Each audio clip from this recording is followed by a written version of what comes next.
Mummy, क्या हुआ? इतनी क्यों घबरा रही हो? मम्मी एक बूढ़े अंकल मुझे देख के अजीब सी हरकतें कर रहे हैं।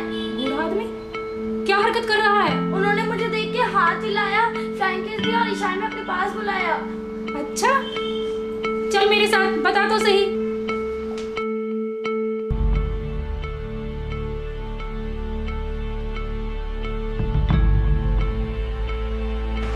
बता, किधर है वो?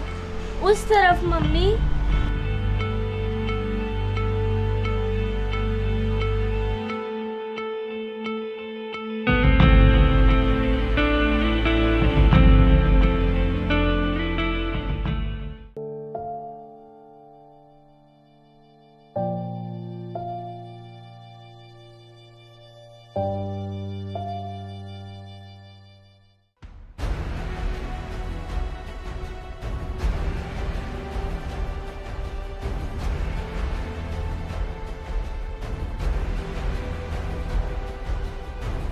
सुनो जी, जल्दी घर आ जाइए। नीचे बैठा कुर्सी पर एक आदमी अजीब अजीब हरकतें कर रहा है। अब क्या बताऊं तुम्हें, क्या कर रहा है। जल्दी से घर पहुंचो।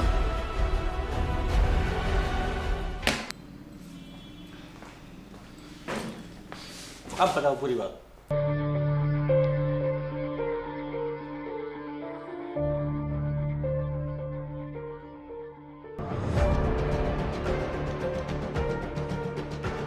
किधर है वो? बाहर बैल्कनी की तरफ।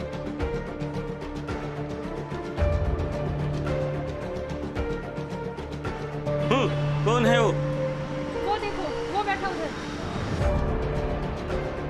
तुम रुको जरा, अभी जाकर देखता हूं मैं इसे।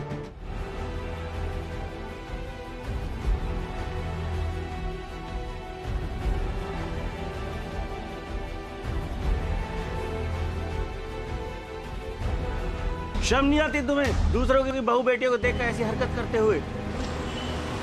पर मैंने ऐसा क्या किया बेटा? दूसरों की बहू बेटियों को देखकर ऐसी अश्लील हरकत करोगे तो कोई पीटेगा नहीं बाबा? मैं तो अपनी बहू और बेटी को प्यार और आशीर्वाद दे रहा हूँ। वो मेरी पोती है और मेरी बहू है। अब तुम्हें 2 हाथ जरूर लगेंगे। तुम्हारा दिमाग खराब है? ये मेरी बीवी और बेटी हैं, ये तुम्हारी बहू और पोती नहीं है। नहीं नहीं, ये घर तो मेरा है। मुझे नहीं लगता मैंने कुछ गलत किया। ये घर सुरेंद्र कश्यप का घर है, ये तुम्हारा घर नहीं है। 20 साल से ही मेरा घर है। ये घर तो मेरा है। हेमंत त्रिपाठी, मैं उसका पिता हूँ, बलराम त्रिपाठी। ये घर मेरे नाम से है बेटा। अब पूरी बात बताइए बाबा।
शिल्पी, देखो कौन आया है।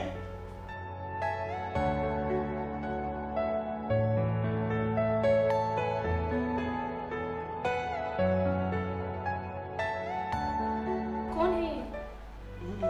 मैं बेटा बलराम त्रिपाठी, हेमंत त्रिपाठी, जिनसे आप लोगों ने मकान लिया है, मैं उसका पिता हूँ बेटा। मैं तो आप लोगों को अपनी बहू और पोती समझ के ही बस हाथ हिला रहा था बेटा। हम भी तो आपके बच्चे हैं बाबूजी। खुश हो बेटा, खुश हो। नहीं, ये मकान कब खरीदा हेमंत से? यही बाबूजी 4 महीने पहले। 4 महीने पहले?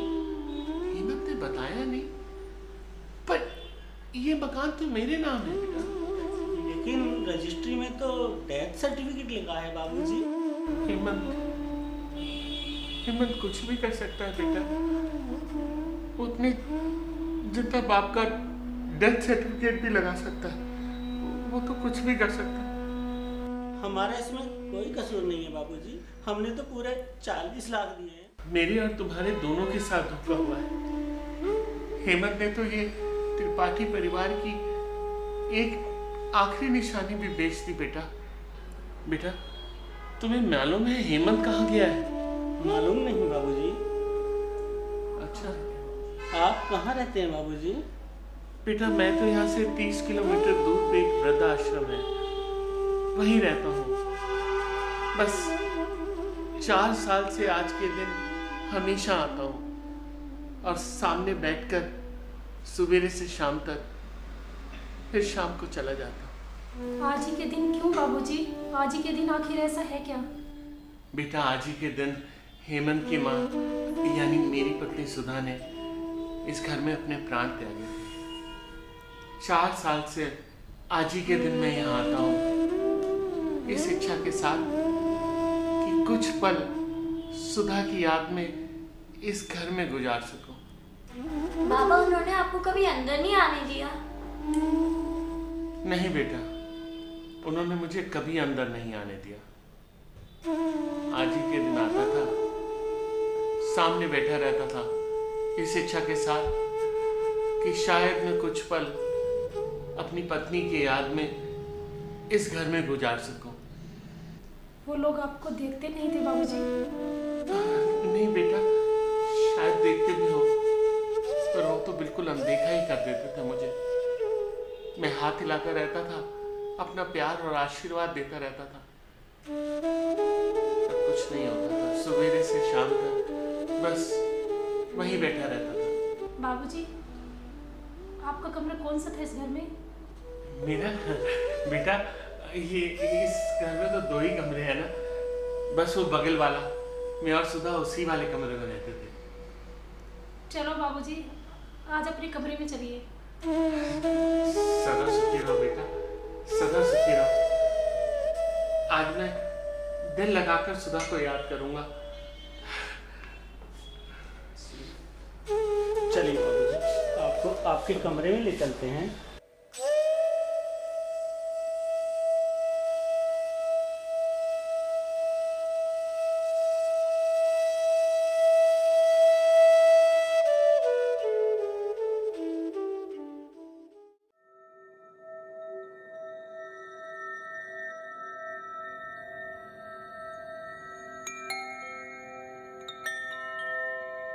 बाबूजी, यही था आपका बेडरूम? हाँ बेटा, यही था। पर ये बेड, डबल बेड नहीं था यहाँ पर। हम तो बस जमीन पे गद्दे लगाकर सोते थे और यही सुधा ने प्राण त्यागे थे अपने।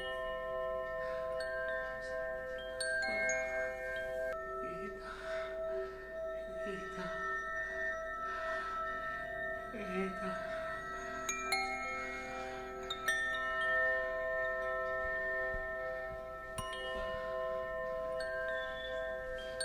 आइए बाबूजी, बैठिए।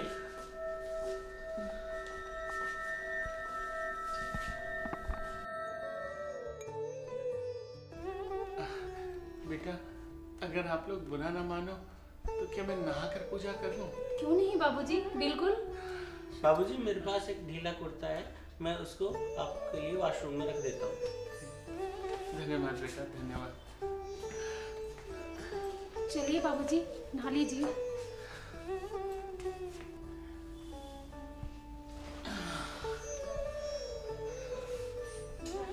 बाबूजी, अब मैं आपके लिए जमीन पर आसन लगा दूं? बेटा, जमीन पर तो मैं बैठ नहीं पाऊंगा। कोई बात नहीं बाबूजी, आप यहाँ बैठ के आराम से ध्यान लगाइए। हाँ, ये ठीक रहेगा। तब तक मैं आपके लिए चाय लेके आती हूँ। बेटा मेरे एक काम और कर, जी बाबूजी। मुझे एक दिया बना के ला दो। जी बिल्कुल बाबूजी, अभी लाती हूँ।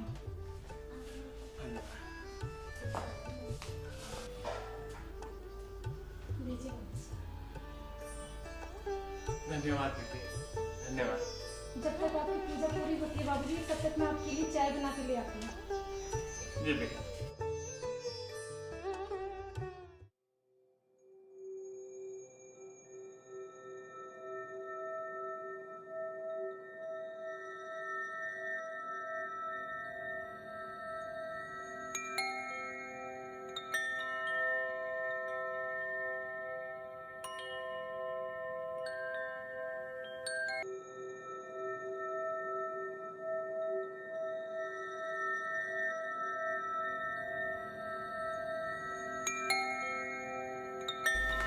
हो गई पूजा बाबूजी?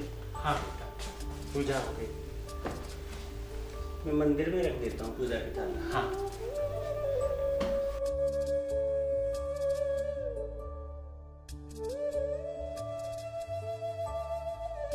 लीजिए बाबूजी, चाय पी लीजिए। धन्यवाद बेटा। सुरेंद्र कहाँ है? उसे ही बुला लो। सुनिए जी, बाबूजी बुला रहे हैं।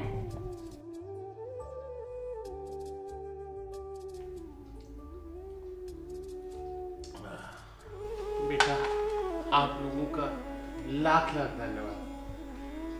आज सालों बाद मैंने उचित स्थान पर बैठकर अपनी स्वर्गीय पत्नी को याद किया।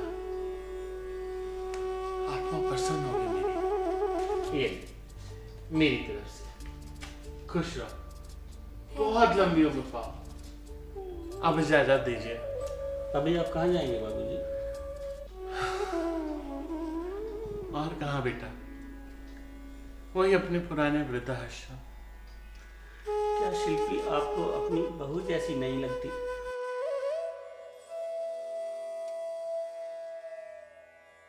क्या खुशबू आपको अपनी पोती जैसी नहीं दिखती? रुक जाइए ना पिताजी।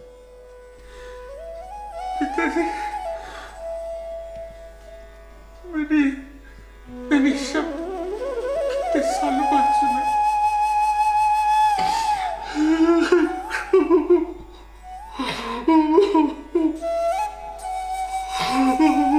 रुक जाइए ना दादाजी, प्लीज रुक जाइए ना दादाजी।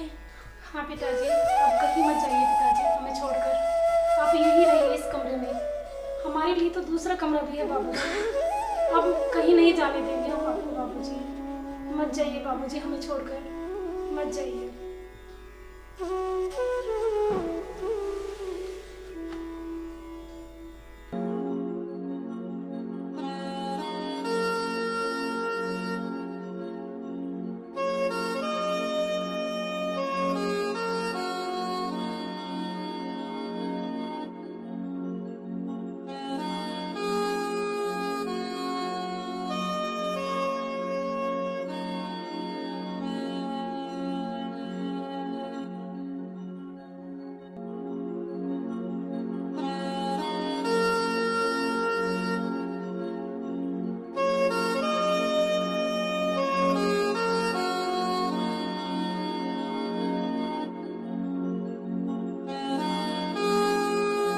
सुनिए जी, बाबूजी दोपहर के गए हुए हैं और अभी तक वापस नहीं आए। मुझे बहुत चिंता हो रही है, पता तो करो है कहाँ।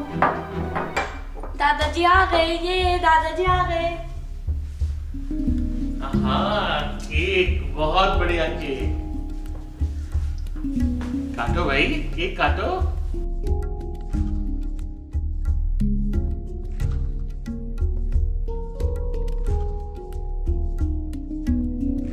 Happy birthday to you, happy birthday to you, happy birthday, खुश रहो। बहुत अच्छा रहा बेटा, तेरी मम्मी डैडी ने तेरा जन्मदिन बहुत अच्छे से। थैंक यू दादाजी। ये मेरी तरफ से तेरे जन्मदिन का तोहफा। हमेशा खुश रहो मेरे बच्चे, हमेशा खुश रहो। ये क्या है दादाजी? पिताजी 15 लाख खुशबू के नाम? क्यों? तुमने तो कहा था उस दिन ये मेरी पोती है। मैं अपनी पोती के जन्मदिन पे तोहफा नहीं दे सकता क्या? बिल्कुल दे सकते हो पिताजी, पर इतनी बड़ी रकम ऐसा मत कीजिए पिताजी। देख बेटा, जो मेरे अपने थे वो तो अपने रहे नहीं, पर तुम लोग मेरे दिल के इतने करीब आ गए कि मेरे अपने बन गए। अब तो ये सारा पैसा खुशबू की शादी में लगा। मैं जब रिटायर हुआ था ना, जो पैसा मुझे मकान बनाने के बाद बचा ये वो ही है, और ये अब खुशबू की शादी के काम आएगा। और सुनो, इसकी शादी जरा धूमधाम से करना, कोई गड़बड़ नहीं चाहिए मुझे, समझे? और बेटा सुरेंद्र बने रहना, हिम्मत मत बन जाना, हिम्मत मत बन जाना बेटा, हिम्मत मत। दादाजी एक सेल्फी। हाँ हाँ, क्यों नहीं। Smile please. ऐसे होते हैं अपने, तुम ही हो मेरे, तुम ही हो मेरे।